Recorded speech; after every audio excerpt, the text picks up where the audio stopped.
پاک Kashmir welfare society اور overseas alliance forum کے زیر اہتمام ایتھنز کے مقامی ہوٹل میں آزاد کشمیر کے عنوان سے سیمینار کا انعقاد کیا گیا، جس میں یورپ اور پاکستان سے اہم شخصیات کے علاوہ پاکستانی کمیونٹی نے بڑی تعداد میں شرکت کی۔ تفصیلات دیکھیے اس رپورٹ میں۔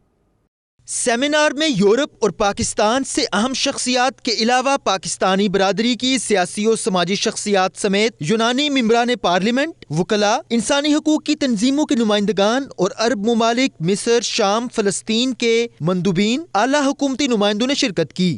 Most of the world, because Indian propaganda internationally, they are trying to say that it's a bilateral issue.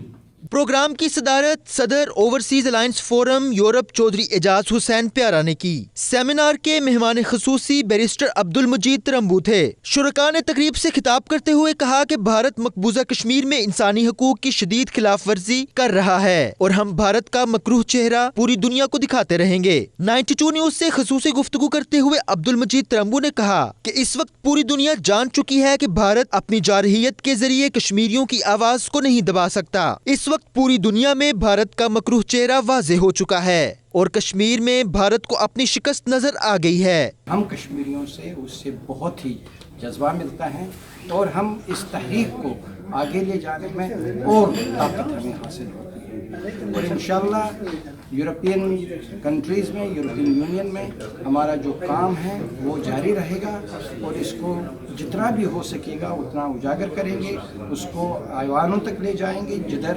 یہ معاملہ میٹر کرتا ہے۔